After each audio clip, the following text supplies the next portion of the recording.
But with the broad political party, all political parties that we've got together here, we have the Greens, Labour, and the Liberal Democrats. We didn't manage to get a UKIP voter, but we've managed to get cross-party consensus on staying in the European Union, and I'm quite happy to say that all the parties who supported this demonstration, who supported Remain. The next person I want to come and ask to speak is a gentleman called Jim Stenke. Jim worked, he was the chief executive of the Northern Refugee Centre until it closed at the end of the year. And he has done a lot of work with the Remain campaign in terms of accessing marginalised communities, the voices in some of the darkest corners of Yorkshire and England who are not represented and whose voices are often not heard. And so I would like you to give a very warm Sheffield welcome to Jim and bring him up on the stage. Thank you. To everyone.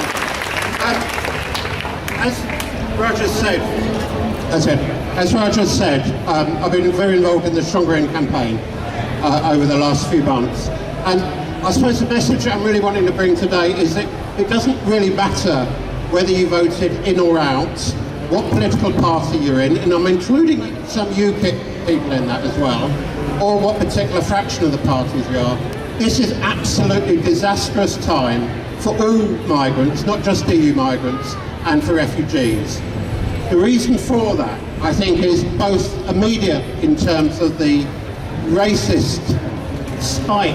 It's just, I suppose I've been around quite a long time, and I had anticipated more racist incidents after the vote. I've just been staggered by what has actually happened. I think there's various reasons for that, and some of them are very uncomfortable for, I think, all political parties, but we need to address that.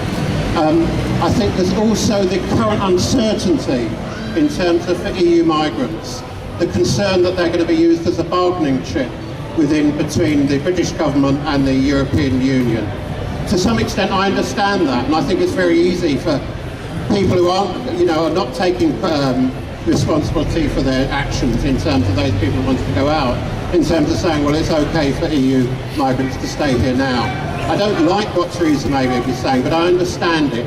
I just hope that that kind of period of negotiation is over with as soon as possible, and I'm sure that some kind of compromise will be reached, but we need to recognise that whilst those kind of negotiations are going on, people are going to be feeling very vulnerable, and we need to address that. And just in ways in which we support those. I think more importantly, perhaps so, is the actual future kind of consequences of this, which is where, as Shafak said, there's been real kind of differences, not just in voting between different parts of the community, but just really about how people are responding to migration. And again, I think all parties need to address that. And it is a really difficult one, and we need to not pretend that it's not going to be difficult how we built those bridges. The other kind of thing I wanted to say really was about the uncertainty in terms of ways in which we can support people, is recognising that it's particularly children, I think, in these circumstances, in a way that adults may have a better grasp of what's going on, but certainly there's been some incidents on TV where children have been interviewed over the last week, and it's just painful to see 9-year-olds who are really kind of struggling to come to terms with what they thought was this is their country, whether that is as refugees or as migrants, who are now kind of having discussions at home, over the kitchen table as to what the future is. And we need to, I think, be particularly responsive to children. We also need to challenge within BME communities what I think has been a real myth that's been knocking around, that if you stop EU migration, then somehow Commonwealth migration is going to go up.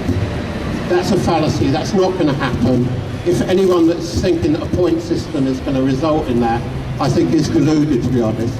What we need to do is recognise that all migrant communities need to kind of stay together on this, and actually both oppose kind of a immediate kind of harassment and abuse, but also working towards a long-term solution.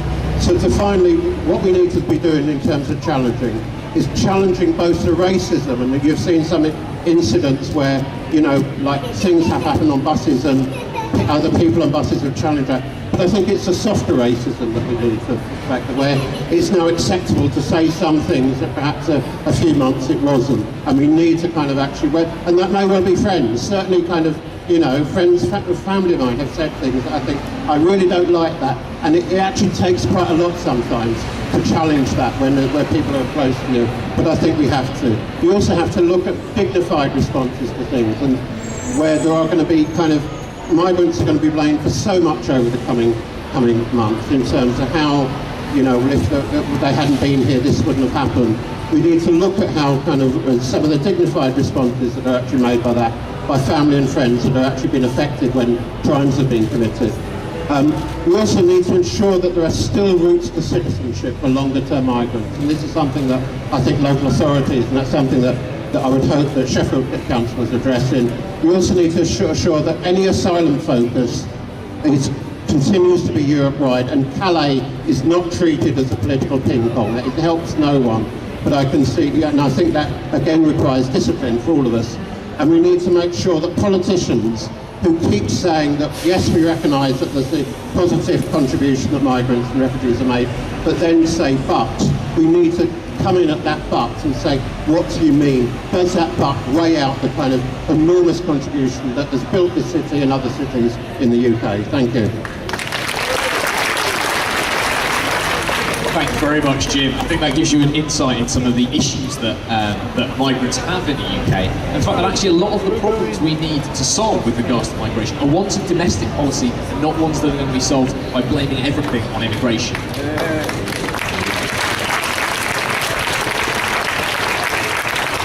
So the next person I would like to invite to the stage is Rob Murphy. Rob Murphy is, I've got to think of this right, one of the Green councillors. He's the leader of the Greens on the council. And again, as we can see, a cross-party consensus on this. And so I would like to invite Councillor Rob Murphy.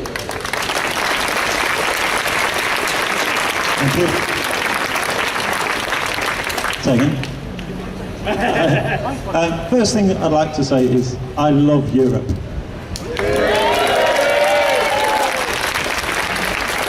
Not quite as much as I did before we played Iceland, but I love Europe. I think most people here woke up on Friday morning, or were still awake on Friday morning with their eyelids propped open with matchsticks, and we're absolutely gutted by what happened in the referendum. It was embarrassing. It's still embarrassing, and it's heartbreaking for a lot of people. But so how do we get over it?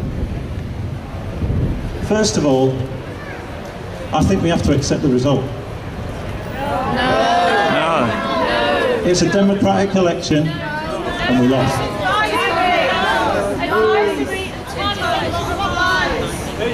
If we believe in democracy, we have to accept results of referendums. Until we can talk about what happened, we are never going to fix the division in the country. We want a united country, not a divided one, and that's done by talking to people. We are leaving our EU family, but it will still be there, just over the water. We have to accept that things weren't perfect. I, as a Green Party person, I supported Remain. I still support Remain. I still wish we were in the EU. But I did it on the understanding that we needed to reform the EU, because it's not perfect. And it's going to be a lot harder reforming the EU from the outside than it would have been on the inside, but it still needs reform.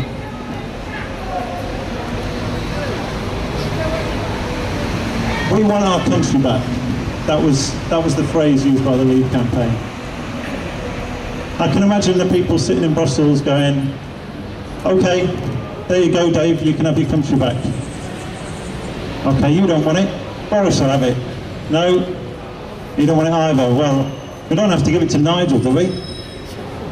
No. Nigel? Where's he gone? Let's hope they don't give it to Michael Gove. But the debate is not over. The referendum is over, but the debate isn't. We need to talk about what we want from our country. We have to talk about our democracy. More people voted in this referendum than have voted for years. More people voted that have never voted in their life in this referendum. There were people who hadn't voted for decades that voted in this referendum because they thought they weren't listened to for years, and this gave them the opportunity to be listened to. Now we need to talk to them. We need to find out an electoral system where they're included and not excluded.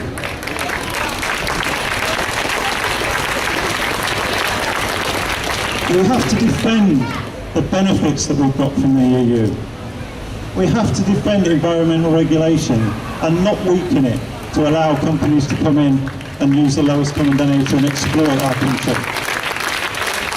And that's exactly the same with workers' rights and employment rights. We've been fighting for years for those rights. No one should be able to take it away from us and let us be used by big business. So we need to keep that level playing field across Europe on both on the environment and employment. Thank you. And we need to talk about migration, and we need to listen without prejudice. We need to talk about racism as well, absolutely. But we need to talk... Sorry? Sorry, I can't hear you. If you want to come and chat later on. Sorry, I can't hear you. So we need to talk about it. I'm a person who loves arguing, but I've never won an argument or convinced someone by shouting at them. I've never convinced someone by calling them a liar. I've never convinced someone by calling them a racist. I've never convinced someone by telling them they're stupid. So we have to get past that language and start talking about the real issues that are coming up for our country in the future. So, thank you. So the last thing I want to say is I absolutely oppose racism. I absolutely support the concept of freedom of movement. And I absolutely want everybody who's here from the European Union to feel like they're one of us. Because we are Europeans now, and whatever happens in the future, we want people to realise that they are one of us. Thank you.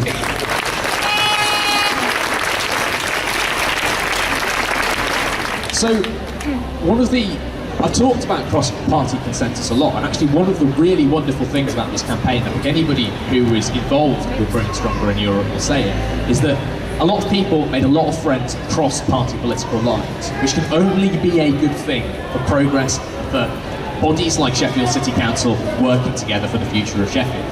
One of the friends that I made on this, and one of the people that's helped me organise this demonstration, in fact we've organised it together, is Logan Robin.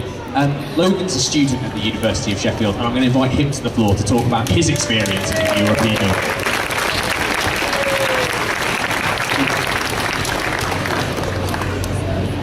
Right. So, I've spent the last 5 months of my life using almost all of my spare time out campaigning on this issue to stay in the European Union. Right. You know, surely someone like me, little tiny 20-year-old, I should be out with my friends, or I should have my head in some book, getting ready. Sorry. Not quite yet. So surely I should have my head in some book, preparing for some exam to finish my degree or something like that, to get some job, right? A few years ago I would have wanted the same thing when I was doing my A-levels, okay? But something I've realised as the referendum came closer was that at times at this time in our history, graduate unemployment is at an all-time high. A majority of young people expect that they'll never own their own home, and people my age are moving around more than they ever have in the past, and I can see why. And at this time in our history, And the result of this referendum has put our freedom to live and work wherever there are jobs, wherever we need to go, in jeopardy. It's put our futures in jeopardy. What's the point of working your brain to the bone if there's no work by the time that you get out?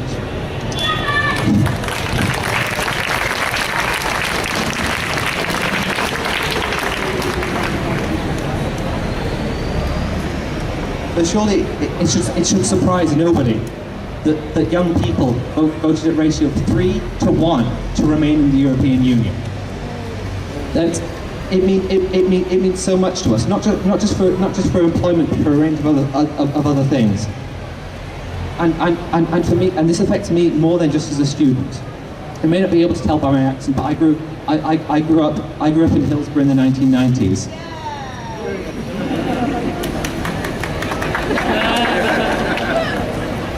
I remember Orchard Square back when the clock used to work.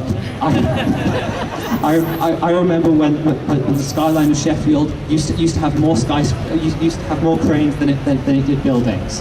Okay, and I walk around and I see on those buildings I see great big EU flags that say EU money has helped build this. EU money has helped make Sheffield what it is today.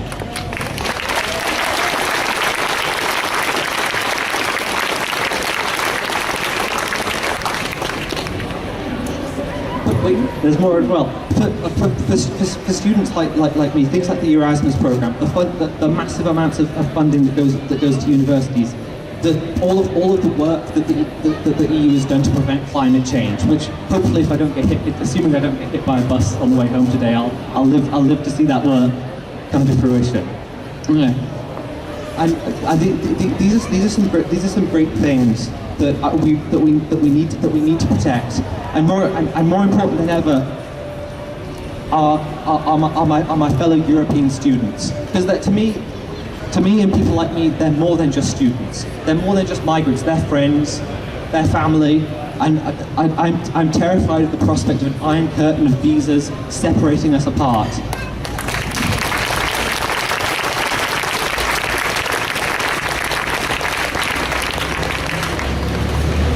Good bit. It doesn't have to be this way. The result is in. We accept that. But the fight isn't over. The thing I've noticed about my generation, I feel it feels strange almost talking in the third person about the one I'm a part of, but we seem to have an almost endless positivity. I've met so many great people on this campaign. Raj is one of them, but many others that are eager, that are intelligent, that are motivated and are positive about our future. They're willing to fight for our future. They've been fighting for our future. They've got up, they've voted, they've gone out and talked to people. Okay.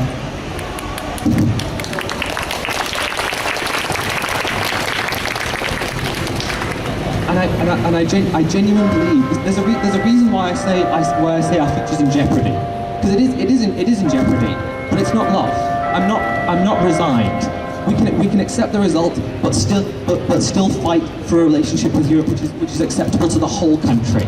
Okay? We need consensus, not arbitrary division. We need a result that's acceptable for all generations, all regions. Okay, and so I've spent the past 5 months of my life using all of this time campaigning, but that was just the warm-up. The real fight begins now.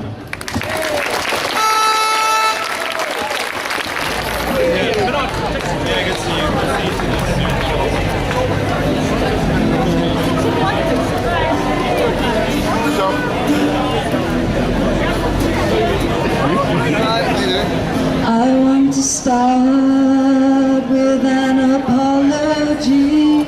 I live with regret, but it wasn't me. They told us lies and acted irresponsibly, and still half of us that disagree, because we acted in fear when the time came near. We were showered with lies from the rallying cries, and I'm sorry for what we've done. Would you take us back now that we have gone? We didn't mean to We want to help in the global mission to end poverty and war. I want to go back to how things were before, but we acted in fear when the time came near. We were showered with lies from the rallying cries, and I'm sorry for what we've done. Would you take us back now that we have gone? Can you forgive and can you forget this mistake that we made? I truly regret we acted in haste. We didn't think it through, and only now do I realize how much we needed you. But we acted in fear when the time came near. We were showered with lies from the rallying cries, and I'm sorry for what we've done. Would you take us back now that we have gone? Why did we have to make this choice? I truly regret. Our world was stronger whole, and we have torn it apart.